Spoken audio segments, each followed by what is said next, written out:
You know Pit from Smash Bros., right? You probably even know that he has an NES game, yeah?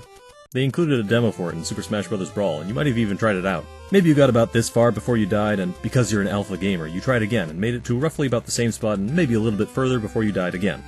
At this point you thought to yourself, these old games are just so clunky, before exiting out and never looking back.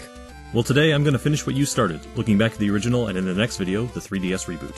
Because it turns out if you're willing to put in the effort to get over that initial clunkiness and difficulty, you'll find it ends up being one of the more inventive and endearing game series Nintendo has ever produced.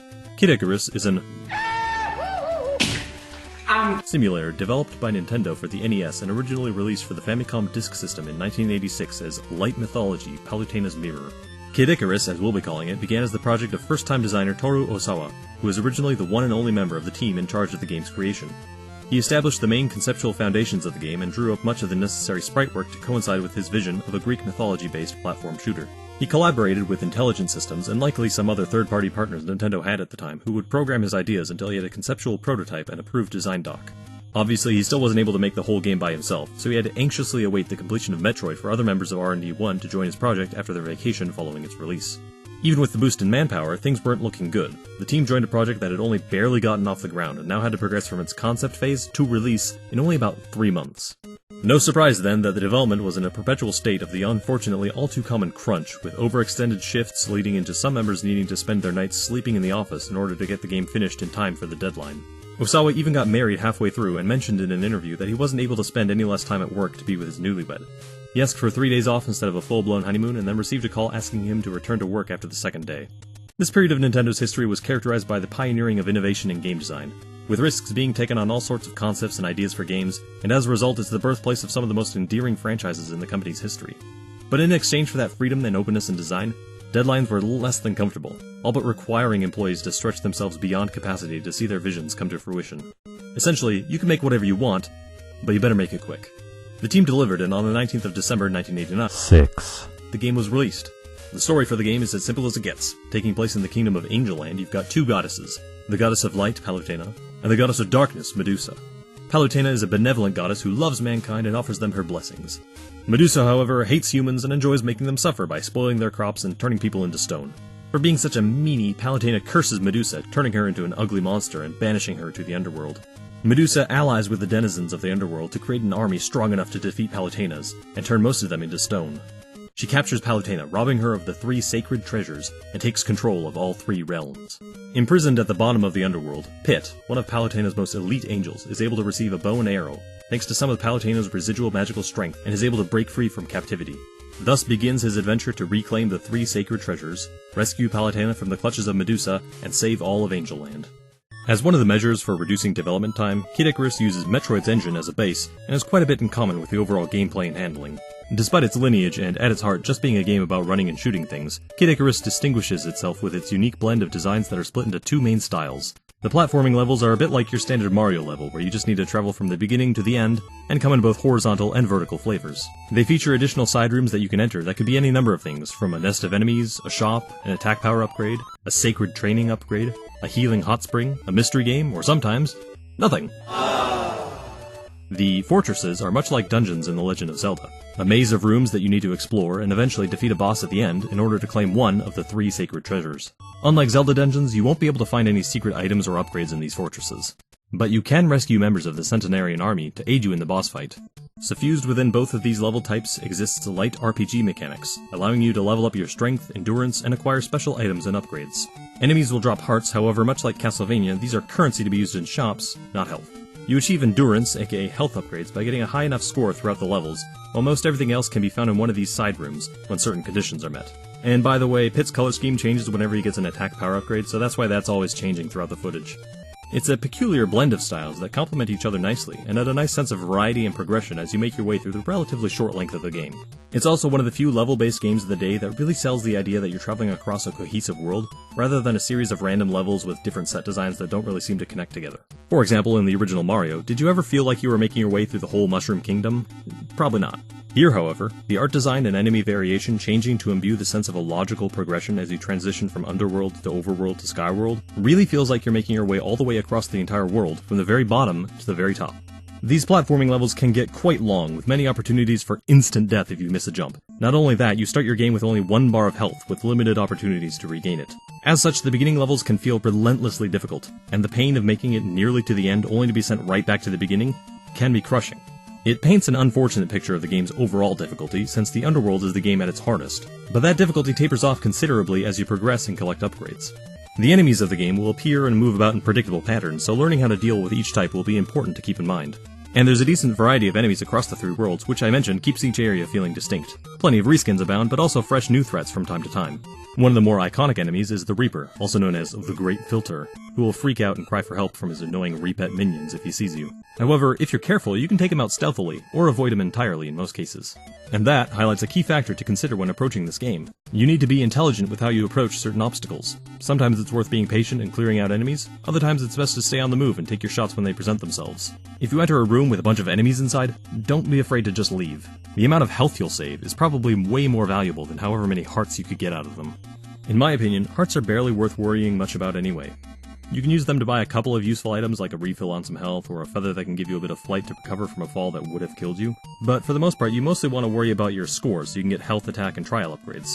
The exact mechanics for some of these requirements is pretty complicated, but as long as you defeat a decent number of enemies and don't waste too many shots, you should be fine. Learn from each run, and eventually you'll make it to the top, and once you do, it'll feel all the sweeter.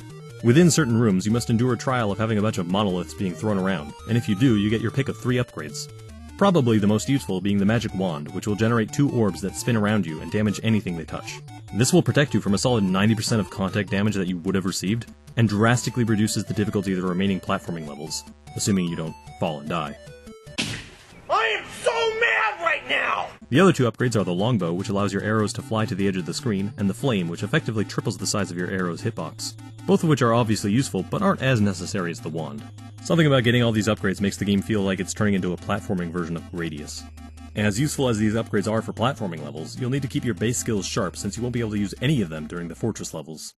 Fortresses are quite a bit different apart from their maze-like structure, in that they don't feature any bottomless pits. But they can require a lot of backtracking if you choose the wrong path, and find that certain paths are inaccessible, including the way you came from. As a result, fortresses are mainly about keeping your health up as you explore, and they all feature item shops and hot springs to help you do so. You want to keep your health as high as possible to give yourself the best chance at defeating the boss, which makes these guys one of your worst enemies. If you're hit by their spell, you'll be turned into a helpless eggplant and need to go out in search of a medical room to get turned back. These guys are also a pun on the Japanese word for bonus, because Osawa was excited for his Christmas bonus, and this is either a really funny joke or a sign of diminishing mental fortitude.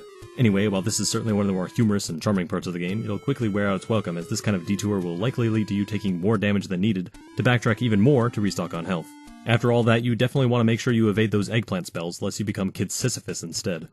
The fortunate thing about these fortresses, however, is that it's a good chance to stock up on hearts and spend them at shops, which, unlike the platforming levels, can be used repeatedly. Although if you do spend a lot of time grinding for items, you'd better be confident you can survive the rest of the level, or else all that work gets reset. Probably the worst thing about these fortresses is that there's no clues to where the boss room is located, and once you enter it, you're trapped in there, so I hope you don't accidentally stumble in as an eggplant like I did once. Oh shit, Knowledge is power here, so consider dedicating your first run to mapping out the dungeon and finding the route to the boss. Then once found, let it kill you so you can go through again, but this time stock up on supplies and take extra care to avoid damage before charging forward. It's an annoying workaround made even more frustrating by the fact that there is a rudimentary map feature built in, which is barely any use at all and does nothing to help you tell where the boss is. The bosses themselves aren't really much to write home about either. They mostly wander around aimlessly, and you need to maneuver around to deal enough damage while avoiding them. Pretty standard stuff, but it's nice to get a bit of help from any soldiers you rescued, even if they tend to drop like flies. It's a shame these fortresses weren't polished up just a little bit more, because the gameplay shift they offer is really unique, and they're pretty fun to explore. Once you've defeated the final fortress and claimed the last of the sacred treasures, you'll don the 3 armaments and initiate the final level, which takes the form of an auto-scrolling shooter where you need to defeat a certain number of enemies before eventually concluding with a confrontation with Medusa, and completing the game's transformation into a Gradius clone. This final segment was hastily put together by pushing development up to the last possible moment, in order to give players one final surprise before the end. That's right, despite being overworked and in over his head, on his very first game and barreling toward an immovable deadline, Osawa still somehow had the audacity to put in the extra effort to finish the game off with a final level that completely altered the gameplay. For context, back in the NES/Famicom days, once he submitted a master, it took about 3 days to print up and ship out all the copies on order. The final stage of the game had only just been completed on the very same day that they had to send out the master in order to hit the release date that was to take place 3 days later. This little overhaul for one level at the end of the game when you only have a 3-month development cycle is absolute madness. It's no surprise that this kind of final level switcheroo was not something that games did back then, but somehow those mad sleep-deprived developers only went and got it done. And yeah, it might be a bit rough around the edges with how you can flat out fly through the walls and the floor, and Medusa has a fairly easy to find safe spot where you can casually sit and shoot at her until she's defeated, but with how much was stacked against this game, it's still a mighty fine finale. They were so short on time that the original Japanese release didn't even include a staff roll at the end. Imagine putting in all that effort for 3 straight months and you don't even get a credit. Granted, they eventually made it into the NES release, but the always classy Nintendo of the day credited the team as pseudonyms rather than their real names. You see these 3 guys? Yeah, those are all Ya Boy Osawa. It's unfortunate to think that the story of this game's strenuous development isn't an uncommon one, and the only reason why anyone knows about this particular ordeal is thanks to an interview of a select few R&D employees from an issue of Nintendo Dream in 2004. How many more stories were like it that were never told, I wonder? And while I've been highlighting Osawa this entire time, there were of course many other members of the team that put in an equal amount of effort and endured countless sacrifices to get this game made. Kid Icarus is an overall pretty solid experience, and its unique cross of Metroid and Zelda-style levels works surprisingly well. And despite the grueling development conditions, it's chock full of whimsical charm. For instance, you can have your items stolen and then sold back to you on the black market. One of the enemies looks exactly like a Metroid and is heavily implied to actually be one in the manual. And another enemy, Specknose, is modeled after a pair of Groucho Marx glasses that some employees would wear to work as a playful jab at composer Hip Tanaka's prodigious schnoz. And really, can you blame them? I mean, look at that thing. Wow. However, like any game, it has its own fair share of shortcomings. For instance, it's irritating how frequently hot springs are spread out throughout the later levels, yet there are none to be found throughout the entire underworld, where they would have been the most useful. Enemies don't drop health, and your opportunities to regain it are far and few between unless you're willing to spend your hearts. So that's just one more thing that makes the start of the game disproportionately more difficult than the rest. If you want to save, you need to die in order to get the code, which is rather annoying, but thankfully it doesn't affect your score, since, just like in Metroid, the ending screen will be slightly different depending on your performance. And getting the best ending is fairly achievable if you just save the codes and replay a level any number of times, if you think you could have done it better. You could also just keep playing through New Game Plus, which is exactly the same as the base game, with your existing upgrades, and pick up any you missed, or had stolen from you, on your way back to the end. The largest hurdle people may find with this game is how difficult it is at the start. I mentioned this in my Zelda 2 video, but it bears repeating. NES games are hard. That's just something you need to accept if you have any interest in exploring games on the system. Super Mario Bros. Is hard. Zelda is hard. Zelda 2, Metroid, Mega Man, Castlevania, and yes, Kid Icarus, they're all hard. But they're also really fun. It's a trial-by-fire approach that forces you to really engage with the game. You reach this flow state where you're not just playing the game, you're dancing with it, picking up the rhythm and keeping in step. That might sound pretentious, but there's something about retro games like these that puts me in a zone that not many games do nowadays, and that's an experience I hope other people can open themselves up to trying. But oh right, the game's too clunky, or it hasn't aged well. While I think there are certainly valid criticisms for these games that are worth recognizing, like the problems with the fortresses, I also think that it's a shame that people are so hasty to write things off based on first impressions, just because they're old and don't have some of the conveniences of modern games. What at first feels clunky might soon become intuitive and comforting, where the restrictive, predictable quality actually gives the feeling of more satisfying control and precision. You get better at handling the game, and it feels great. Dying and replaying parts of a level is frustrating, but it's also part of the experience. You shouldn't be caused to throw the controller in anger and quit. You just gotta keep coming back. Take a break if you need to, but come back and try again, and eventually, you'll make it. In modern games, death is usually pretty rare, but it's way more common in these older games. However, it is your choice how you let it affect you. You can either let it pass as the temporary setback that it is, or you can let it defeat you. It reminds me a lot of the original Castlevania, where you can beat the game from start to finish in under 2 hours, but becoming skilled and knowledgeable enough to do so is where the core of the game experience lies. Kid Icarus is a unique game with a fresh twist on common platforming pacing. However, likely due in part by its rushed development, lacks a certain polish that could have delivered a much more consistent and enjoyable experience. As the credits rolled, my overall impression of the game was a positive one.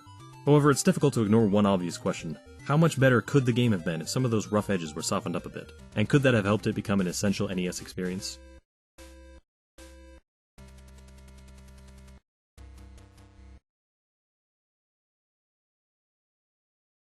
Wait a minute, there's a Game Boy game?